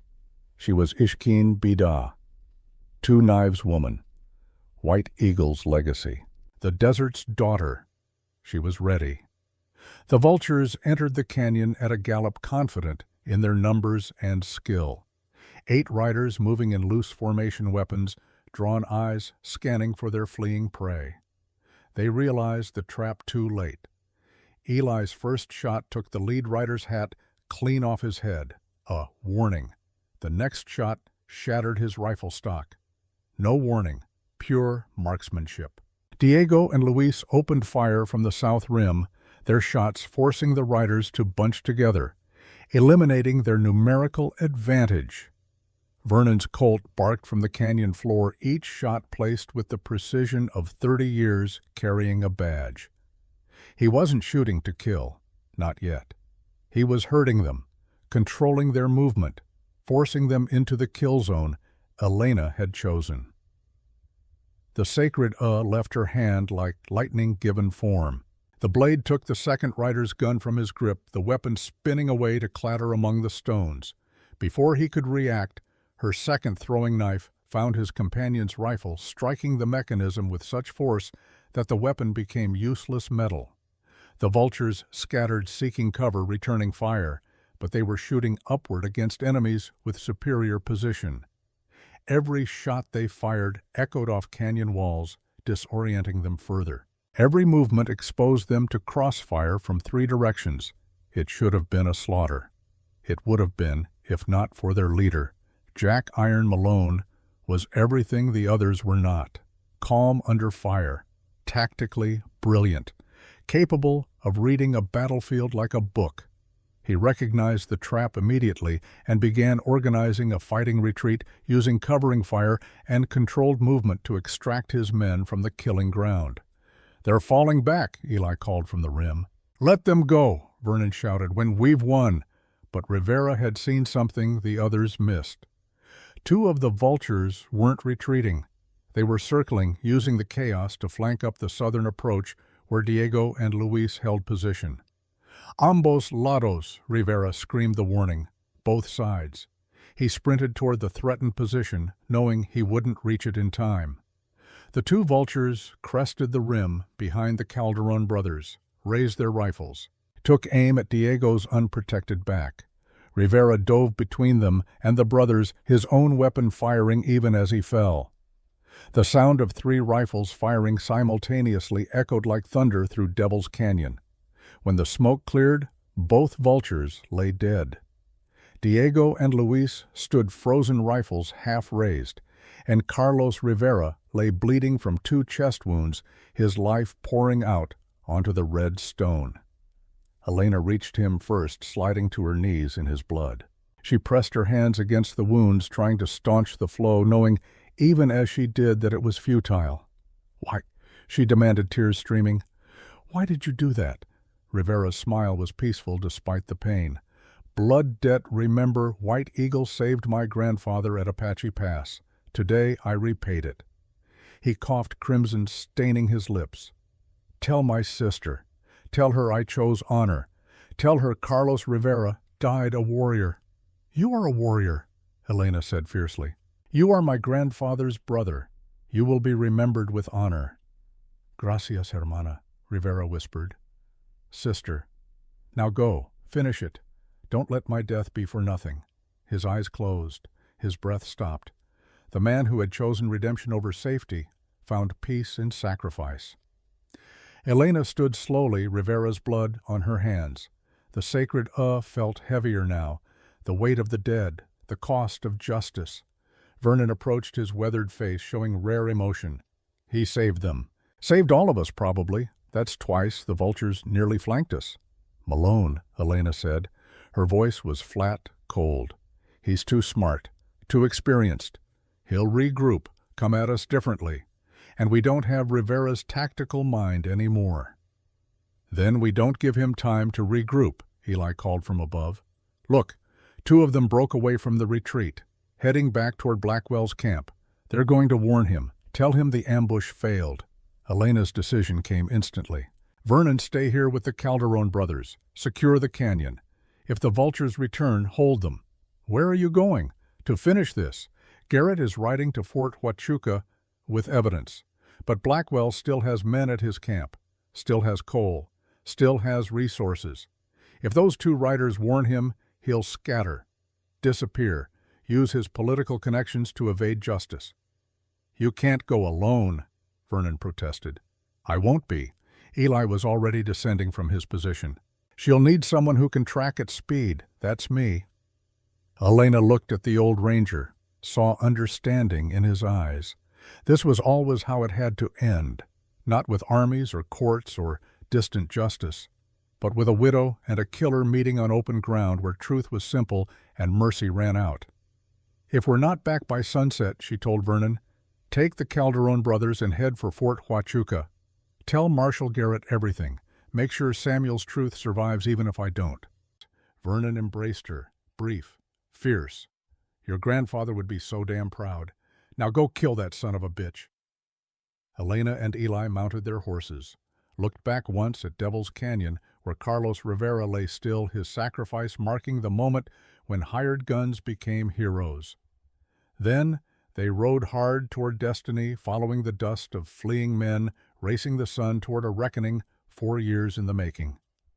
Behind them, Vernon knelt beside Rivera's body and closed the dead man's eyes. Rest easy, warrior, the old ranger whispered. Your honor is restored. Your name will be remembered.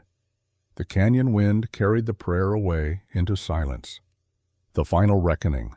4 miles of desert stretched between Devil's Canyon and Blackwell's encampment.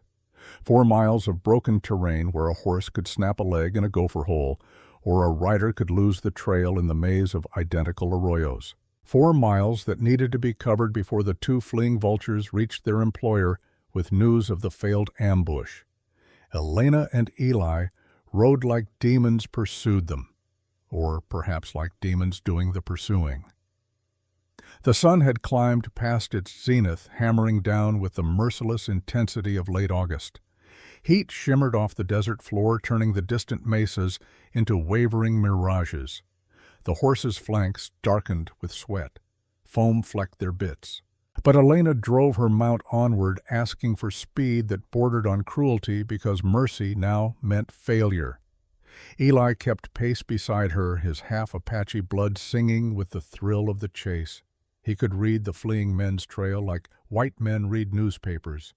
Every disturbed stone, every broken sage branch, every hoofprint in the dust told him how far ahead the vultures were, how tired their horses, how desperate their flight.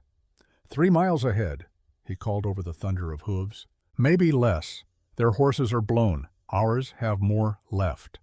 How much more? Elena shouted back. Enough, barely. They crested a rise and saw them.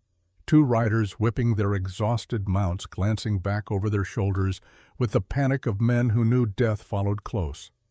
Beyond them, perhaps 2 miles distant, the cluster of tents and wagons that marked Blackwell's base camp.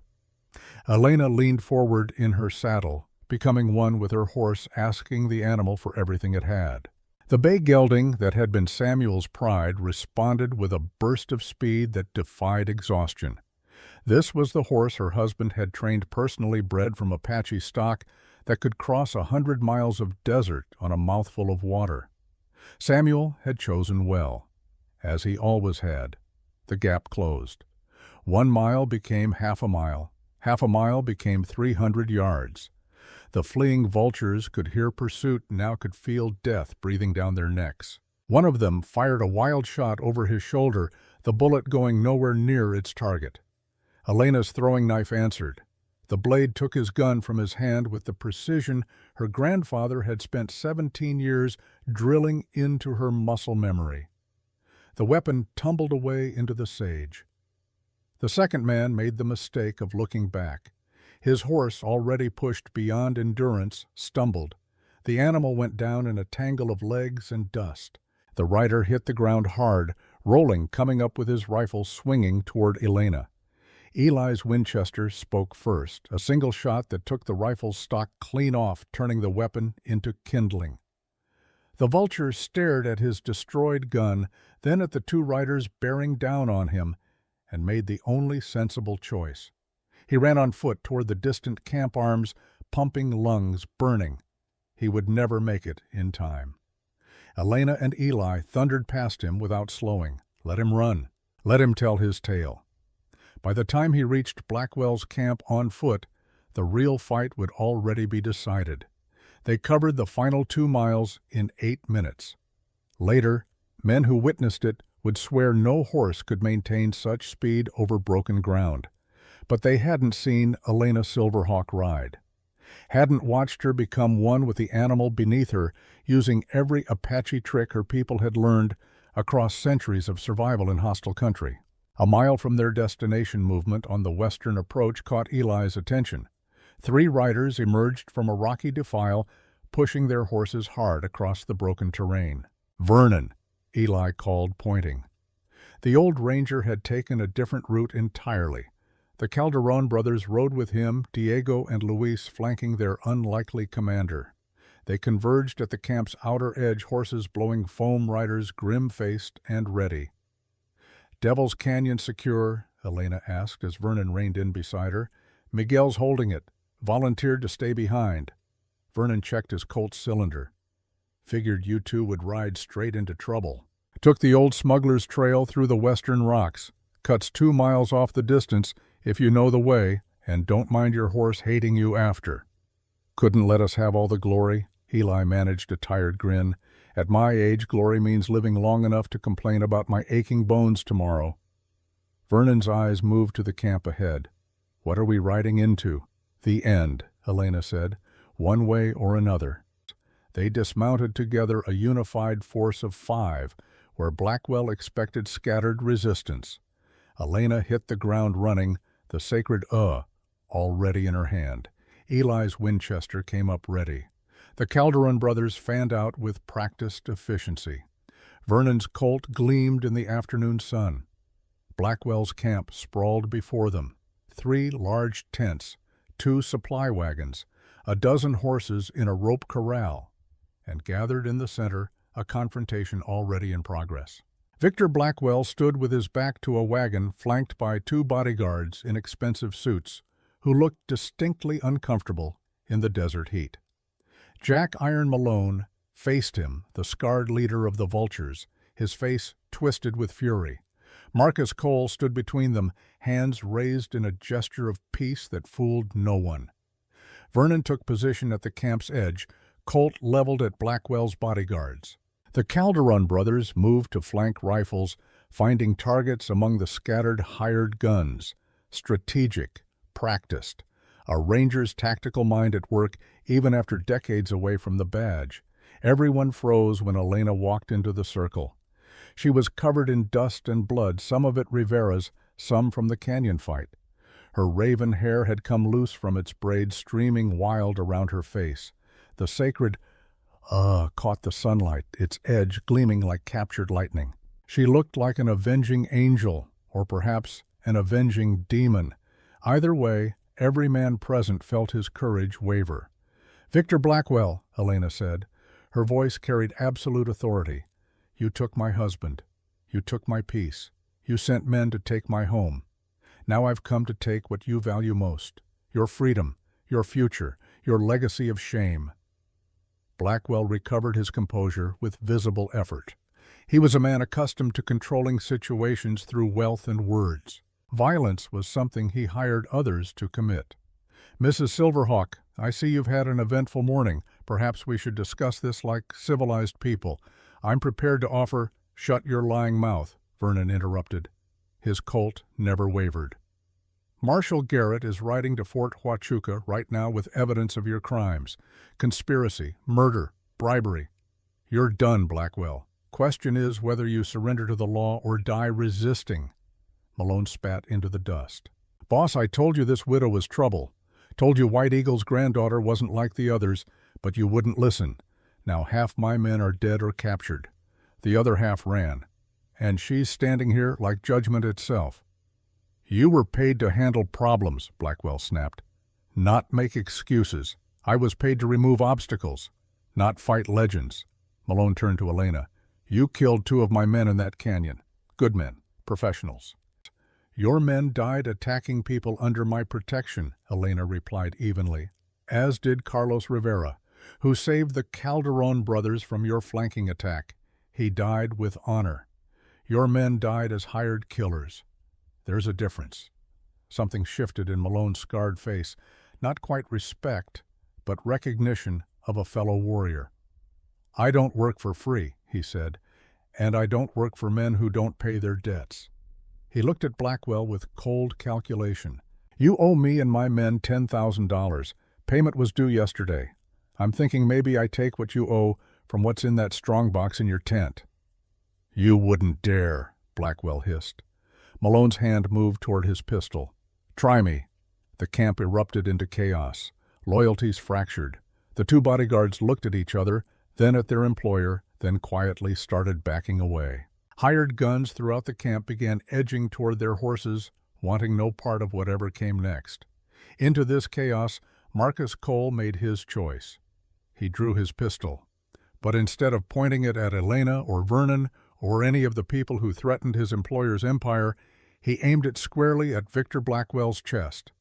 "Sir," Cole said quietly, "I can't do this anymore. My daughter needs me. But she needs a father who chose right, not a father who died fighting for blood money or rotted in prison defending a corrupt man." Blackwell's face went white. "Cole, you're making a terrible mistake. Think about what you're throwing away. Think about—" "I am thinking. For the first time in years, I'm thinking clearly." Cole's voice hardened. "You killed Samuel Silverhawk, ordered it, paid for it, covered it up. I helped you. I'm guilty too. But at least I can stop. At least I can choose to be better. Your daughter," Blackwell tried again. "The medical treatment. Where will you get the money?" "Federal Restitution Fund," Vernon called out. "Garrett told me about it. Families of men who testify against criminal enterprises get compensated. Cole's testimony combined with Rivera's evidence and Samuel's logs will bury you, Blackwell, and his daughter gets her treatment." Elena watched Cole's face as hope warred with shame, watched him understand that redemption was possible, that mercy existed even for men who had done terrible things. "Lower your weapons," she said to everyone in the camp. "All of you, this ends now. No more death, no more violence. Justice, not revenge." "Justice?" Malone laughed bitterly. "Lady, I've seen justice. It's for rich men who can afford lawyers. Men like me, we don't get justice. We get rope." "Then prove yourself different," Elena challenged. "Right away. Take your surviving men. Leave this territory and never return. That's the justice I'm offering. A chance to choose better while the choice still exists." For a long moment, Malone studied her. Then slowly he holstered his weapon. "You're either the bravest woman I ever met or the craziest," he said. "But I've been fighting since I was 14 years old. Fought for the Confederacy. Fought for money. Fought because it's all I know. Maybe it's time to stop." He turned his horse toward the distant mountains. "My men died fighting you. That's on me. Their deaths bought something, though. Bought me seeing that some fights ain't worth winning." Elena nodded once. Acknowledgement between warriors. Malone rode away, and with him went the last of the vultures who still had strength to flee. Cole watched them go, then carefully set his pistol on the ground and raised his hands. "I surrender to federal authority," he said clearly. "I'll testify to everything, Every order, every bribe. Every accident that wasn't an accident. All of it. Blackwell stood alone now, his empire crumbling around him. His bodyguards had disappeared. His hired guns had fled or surrendered. Even his chief enforcer had turned witness against him. "This isn't over," he said, but his voice lacked conviction. "I have lawyers, political connections, senators who owe me favors. You think you've won? You've barely scratched the surface of what I've built." Vernon dismounted, approached the railroad president with deliberate slowness. When he spoke, his voice carried the weight of 3 decades enforcing law in the hardest territories of the West. "Your senators can't help you. Your lawyers can't suppress evidence held by a federal marshal. And your political connections won't mean spit when newspapers print the truth about how you murdered a water conservationist to steal land and resources." He produced iron manacles from his belt.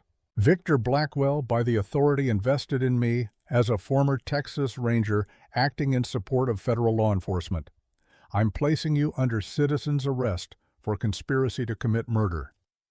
The manacles clicked shut around Blackwell's wrists with the finality of closing tomb doors. Elena approached him slowly. The sacred still gleamed in her hand, but she made no threatening move. When she spoke, her words were for Blackwell alone. "My husband believed water was life. You believed water was power. That's why you'll never understand why you lost. Samuel fought to protect something greater than himself. You fought to possess something for yourself. One of those causes will always triumph, and it's not yours." She stepped back, sheathing the blade. "I could kill you. My grandfather's knife has tasted the blood of better men than you, but you're not worth the stain on its edge. Let the law have you. Let a judge and jury decide your fate." That's the justice Samuel would have wanted. Blackwell's face contorted with rage and fear. "You think this is over? You think—" Vernon stuffed a bandana into the man's mouth, cutting off the tirade. "Boss, you lost. Have the dignity to accept it quiet-like." The old ranger looked at Elena with something approaching awe. 4 years you waited for this moment. 4 years of grief and anger. And you chose mercy over vengeance. That takes a stronger person than I ever was. "Not mercy," Elena corrected softly. "Justice. There's a difference. Mercy would be letting him go. Justice is making him face what he's done." Eli approached, leading the horses. "Rider coming fast from the south. Federal colors." Marshal Garrett thundered into camp minutes later, a dozen Army cavalrymen in crisp blue uniforms riding behind him. The federal lawman's face was grim satisfaction as he surveyed the scene. "I see you've been busy in my absence," he said dryly. "Victor Blackwell in custody. Marcus Cole surrendered. Evidence secured." He dismounted, took custody of Blackwell from Vernon. "Ma'am, you've done the federal government a considerable service. This man's arrest will lead to the exposure of one of the largest land fraud conspiracies in territorial history." "I didn't do it for the government," Helena replied. "I did it for Samuel, and for every rancher they threatened, and for the land itself. Regardless of motive, the result is the same. Justice." Garrett turned to his men. "Secure the prisoner. Gather all documents and ledgers from the tents. This entire camp is now federal evidence." As the soldiers moved to comply, Cole approached Elena hesitantly. The man who had threatened her home now stood with shoulders bowed, shame written in every line of his body. "Mrs. Silverhawk, I know words don't undo what I've done, but I want you to know your husband was a good man. When Blackwell ordered, I wasn't there. I didn't—" His voice broke. "I just want you to know I would have stopped it if I could have." Elena studied him for a long moment, saw genuine remorse, saw a father desperate to be worthy of his daughter's love. "You can't undo the past, Mr. Cole. None of us can, but you made the right choice today. That matters. That means something." She paused, then added quietly, "I hope your daughter recovers. I hope she grows up with a father who chose honor when it counted most. That's the only memorial Samuel would want." Cole's eyes filled with tears. He nodded, unable to speak, and allowed the soldiers to lead him away. Vernon came to stand beside Elena as the camp was systematically dismantled around them. The sun had begun its descent toward the western horizon, painting the desert in shades of amber and gold. "It's done," the old ranger said. 4 years of wondering, 4 years of grief, and now it's done.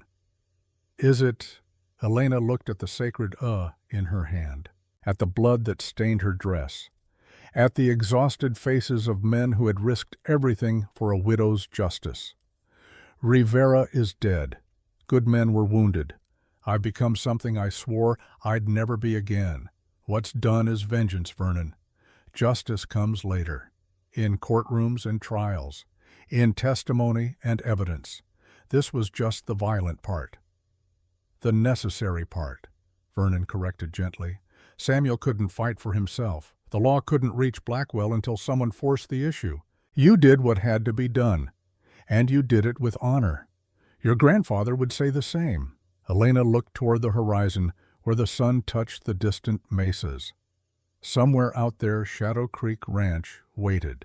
Her home, Samuel's dream, the land they had sworn to protect. "Let's go home," she said quietly. "Let's go home and wait for the justice part, the courtroom part, the part where truth wins without anyone else dying." They rode back toward Shadow Creek as the day died around them. Behind them, federal soldiers secured evidence that would topple a corrupt empire. Ahead of them, a ranch waited for its defender to return, and in her heart, Elena Silverhawk felt the first stirrings of something she hadn't felt in 4 years. Not peace, not yet, but the possibility of peace. The promise that someday the weight she carried might grow lighter, the sacred hung heavy at her back. White Eagle's legacy, Samuel's justice, the blade that had ended one chapter so another could begin. Tomorrow would bring trials and testimony. Newspapers would tell the story. Federal prosecutors would build their case.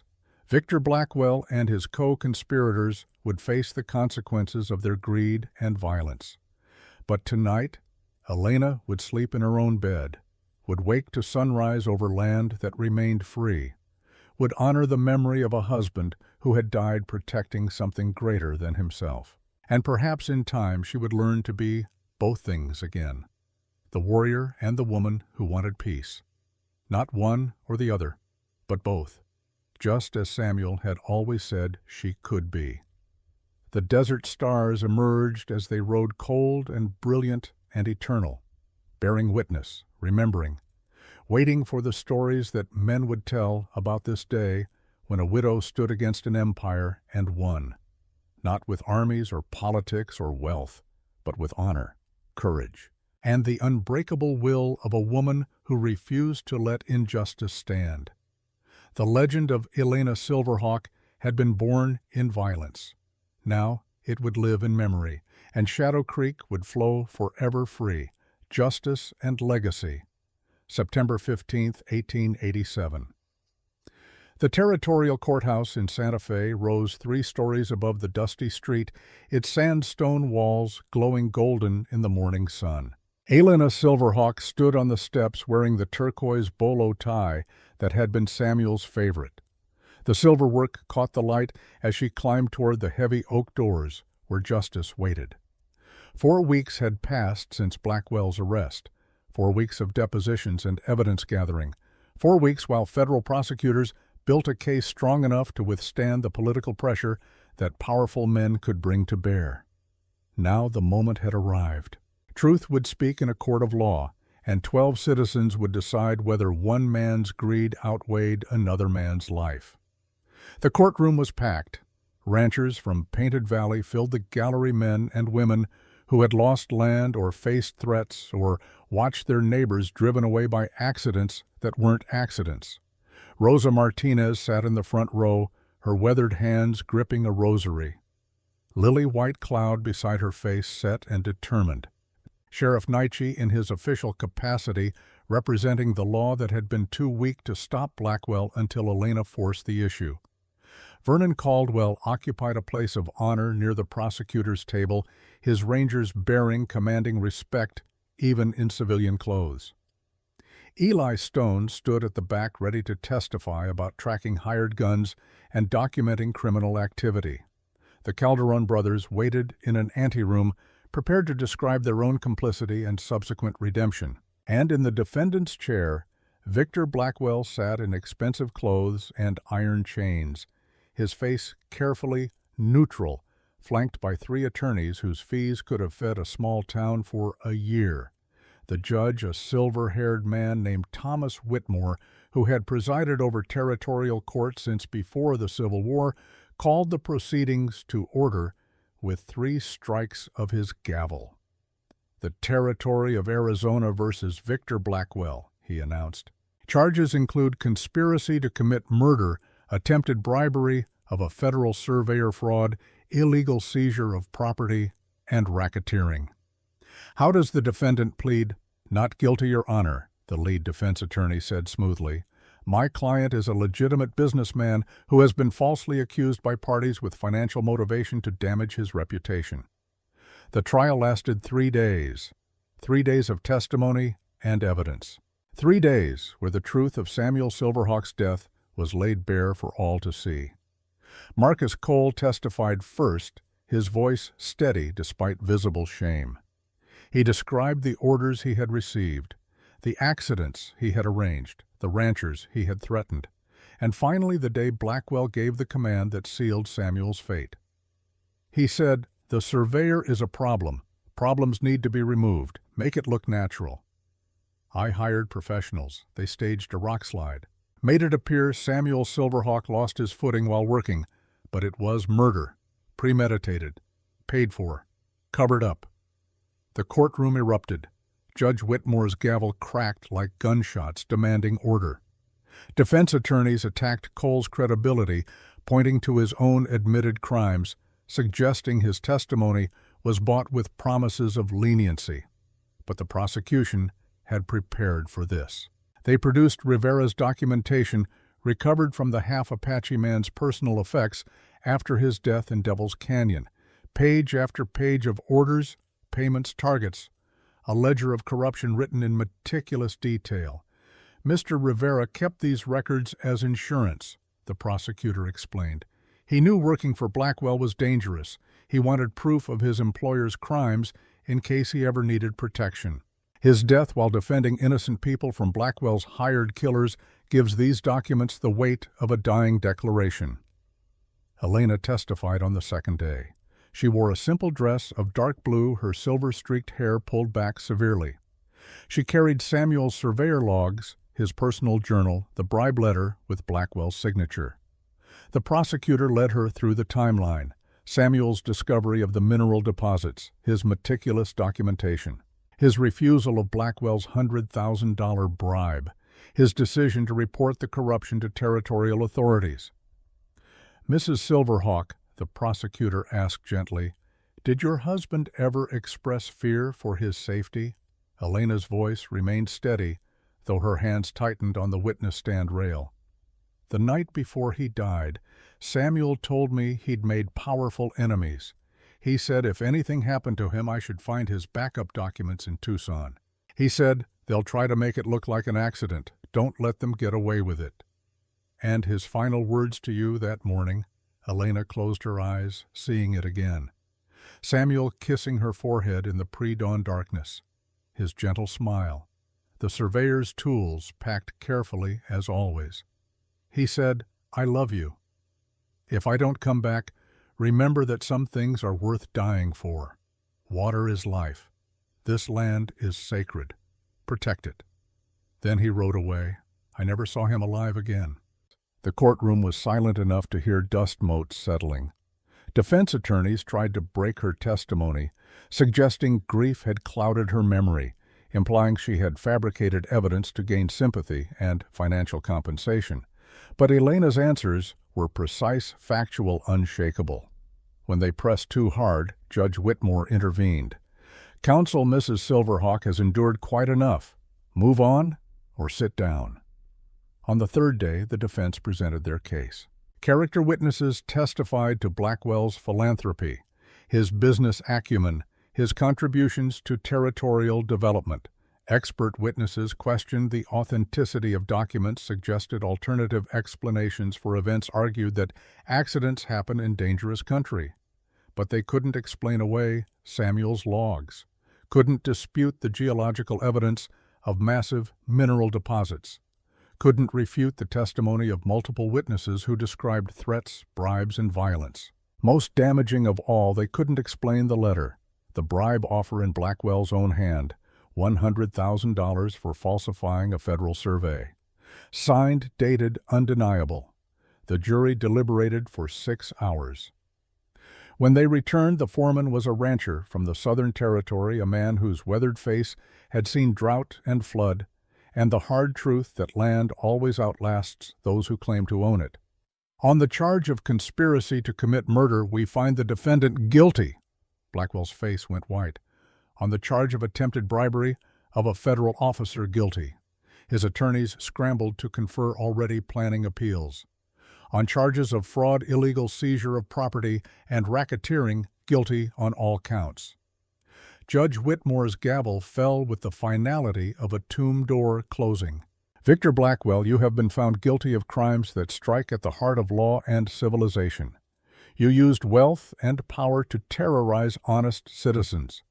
You ordered murder to protect illegal profits. You corrupted the very institutions meant to ensure justice. This court sentences you to 20 years in federal prison. Additionally, all assets of the Southwestern Railroad and Mining Company are hereby seized and placed in receivership.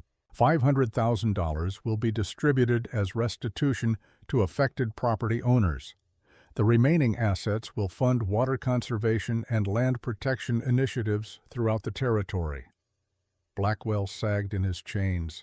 20 years. He would be an old man when released, assuming he survived that long. His empire was ashes. His name would be remembered only for greed and murder. Elena felt no triumph, only a vast emptiness where rage had burned for 4 years.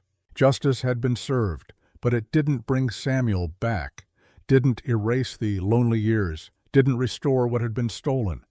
Outside the courthouse, reporters surrounded her, shouting questions. How did she feel about the verdict? What would she do now? Did she plan to sell Shadow Creek Ranch? Vernon materialized at her shoulder, his bulk clearing a path. Lady has nothing to say. Move aside. They escaped to a quiet cantina where Eli waited with coffee and understanding silence. The three of them sat at a corner table, exhausted but relieved. It's done, Vernon said finally. Samuel's death is avenged. Blackwell will rot in prison. The land is protected. And now what? Elena asked, the question she'd been avoiding for weeks. What did a warrior do when the war ended? Who was she when vengeance no longer consumed her days? Now you live, Eli said simply. That's what Samuel would want, for you to live, fully, completely, not as his widow, not as White Eagle's granddaughter, as Elena, whoever she chooses to be. The answer seemed impossibly simple and impossibly hard. October brought the harvest moon and the return of seized properties. 14 ranches were formally returned to their original owners. Titles cleaned, water rights secured. Federal surveyors confirmed Samuel's findings, then sealed the reports with restrictions that would prevent mining operations for 50 years pending environmental reviews. Shadow Creek Ranch hosted a gathering on the 15th of October. Every family that had faced Blackwell's threats came to celebrate survival and community. Beef roasted over open fires. Children ran shrieking through the sage. Music drifted across the evening air, fiddles and guitars and voices raised in songs older than memory. Elena moved through the crowd accepting thanks. She didn't feel she'd earned listening to stories of lives restored. Rosa Martinez embraced her with fierce strength. You saved us, mija, all of us. Samuel saved you, Elena replied. I just finished what he started. Vernon found her later standing apart from the festivities, watching the celebration with thoughtful eyes. The old ranger carried 2 glasses of whiskey. He offered one without speaking. They drank in companionable silence, watching the children play. Finally, Vernon cleared his throat. "I'm leaving," he said, "heading back to Texas. Got a daughter there I haven't seen in 5 years. Figure it's time to mend some fences before I'm too old to ride." Elena felt her throat tighten. "You don't have to go. You're always welcome here."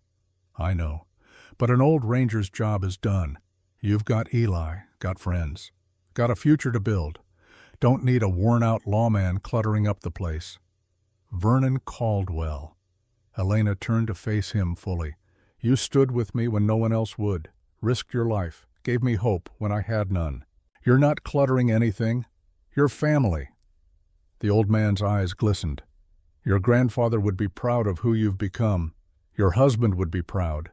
And Elena, for what it's worth, from an old fool who's seen too much violence and not enough grace, I'm proud too." They embraced brief and fierce. Then Vernon walked to his horse, mounted with careful dignity, and rode toward the eastern horizon. Elena watched until he was just a speck against the darkening sky, then disappeared entirely. She never saw him again. But 3 months later, a letter arrived from Texas describing a daughter's tearful reunion with her father, and a porch where an old ranger finally found peace. Winter passed quietly at Shadow Creek. Eli took up permanent residence in the old line shack, working the ranch with competence that spoke to genuine calling rather than mere employment. They fell into easy partnership, two people who understood survival and silence and the healing power of honest work. December brought Marcus Cole, released from federal custody pending trial completion. His cooperation had earned leniency, 2 years in territorial prison, then freedom to rebuild his life. He appeared at Shadow Creek on Christmas Eve, hat in hand, eyes red from crying or cold wind, or both. "Mrs. Silverhawk, I don't expect forgiveness. Don't deserve it. But I wanted you to know. My daughter. Her name is Sarah. She's 10 years old. Federal restitution fund paid for her surgery. The doctors say she'll live. She'll have a normal life." Elena studied the broken man before her. "What will you tell her about how you earned the money for her treatment?" Cole's face crumpled. "The truth. That her father did bad things for what he thought were good reasons. That he learned mercy from a woman who had every right to show none. That he'll spend the rest of his life trying to be worthy of that mercy. Don't waste your life on guilt, Mr. Cole. Waste it on being better. Raise your daughter well. Teach her that honor matters more than money, that truth matters more than comfort, that choosing right when it's hard defines character." "I will." Cole's voice broke. "I swear to you I will." He left riding toward a future uncertain but possible, and Elena felt something shift inside her chest. The weight she'd carried since Samuel's death didn't disappear, but it grew lighter, bearable. Spring of 1888 brought change to Shadow Creek. Elena commissioned a bronze statue for Red Mesa's town square. Samuel Silverhawk, Water Guardian. The sculptor captured him perfectly, bent over his surveyor's equipment, eyes lifted toward distant mountains, face showing the gentle determination that had defined him. The unveiling drew 300 people. Sheriff Naiche gave a speech about legacy and sacrifice. Rosa Martinez led prayers in Spanish and Apache. Children placed wildflowers at the statue's base until the bronze feet disappeared beneath a carpet of color. Elena spoke last, her voice carrying across the gathered crowd. "My husband believed water was life. He dedicated himself to protecting the source so the river would flow forever. He died because powerful men valued profit over preservation. Today his truth is written in federal law. The water he protected flows free. The land he loved remains sacred. This statue reminds us that one honest man standing for what's right can change the course of history." That afternoon she began teaching. 4 young people gathered at Shadow Creek Ranch, 2 Apache youth from the reservation, a rancher's daughter from Painted Valley, a Mexican boy whose family worked the southern spreads. They came to learn the old ways before they vanished entirely. Elena taught them knife work. Not the killing techniques, though those were implicit in every movement. She taught precision, control, the discipline of mind that allows the body to move without thought, the spiritual dimension that transforms combat into meditation. "My grandfather taught me the knife protects," she told them. "But protection is the last resort. Your mind protects first, your words protect second. Your body protects third. Only when all else fails does the blade emerge. Remember this, the greatest warrior is one who never has to fight." Eli taught tracking, how to read disturbed earth, how to move silently, how to survive in country that killed the careless. The old Apache knowledge refined through military training and hard experience. Together they created something new, Shadow Creek School of Apache Arts, a place where ancestral wisdom met the demands of changing times, a legacy that would outlive them both. June brought unexpected recognition. Marshal James Garrett appeared at the ranch with a official-looking document and a crowd of federal officials. "Mrs. Elena Silverhawk," he announced formally, in recognition of extraordinary courage in defense of justice, in acknowledgement of personal sacrifice to uphold law and protect citizens, the United States Marshal Service hereby awards you the civilian commendation for valor. He pinned a medal to her dress, silver and blue ribbon bearing the federal eagle. "You're one of the first women to receive this honor in Arizona Territory, probably not the last given your example." Elena accepted the medal with grace, but afterward she placed it in a box with Samuel's surveyor's compass and White Eagle's whetstone. Honors were fine, but the real reward was waking each morning to land that remained free. August 15, 1888. 4 years to the day since Blackwell first threatened Shadow Creek. 1 year since the battle that ended his empire. Elena stood at Samuel's grave in the early morning stillness. The wooden cross had been replaced by carved granite. Fresh flowers grew in the carefully tended soil. The mesquite tree provided shade that made the spot feel almost peaceful. "It's been a year since this started," she said softly, "and 4 years since you left. The ranch thrives. The water flows free. Your truth is written in federal law. Blackwell will die in prison. Cole is raising his daughter right. Rivera's sacrifice is remembered with honor." She paused, choosing words carefully. "I've finally made peace with both halves of myself. Your wife who wanted quiet mornings and gentle days. Grandfather's warrior who stands ready when danger comes. I'm not one or the other. I'm both. You taught me that was possible. Thank you." She planted a final sage, cutting her hands gentle in the earth. "I'll always love you, Samuel, always carry you in my heart. But I'm learning to live again, learning that honoring your memory means building a future, not just protecting the past. I hope wherever you are, you understand. I hope you approve." The morning wind rustled through the mesquite leaves, and Elena smiled, really smiled. For the first time in 4 years, joy felt possible. The years that followed brought growth and change. Shadow Creek School trained 47 students in Apache arts. Some became scouts, some became teachers. All carried forward the knowledge White Eagle had preserved through 7 generations. Elena never remarried, but she lived fully, fiercely, with purpose that transcended personal happiness. She testified before territorial legislatures about water rights, had advised federal surveyors on conservation practices, mediated disputes between ranchers and miners and railway companies. When settlers asked how a woman alone could defend such a large property, she smiled and showed them the students who had learned from her. Protection came not from isolation, but from community, not from a single warrior, but from many trained in the old ways. Vernon Caldwell died peacefully in Texas in 1892, surrounded by family, a letter from Elena in his pocket, thanking him for standing when it mattered most.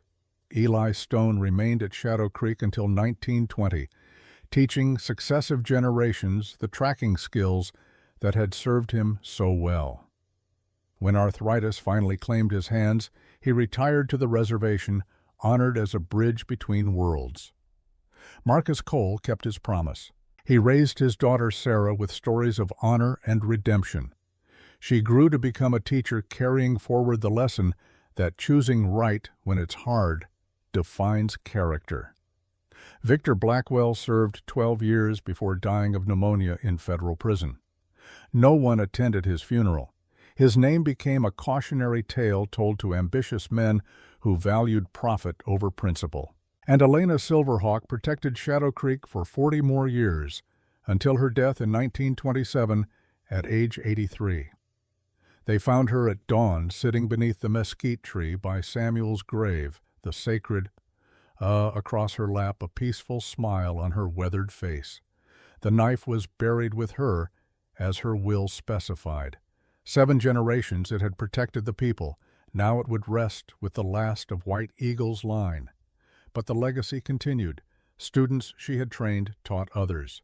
Techniques she preserved spread through Apache communities, fighting to maintain cultural identity in changing times.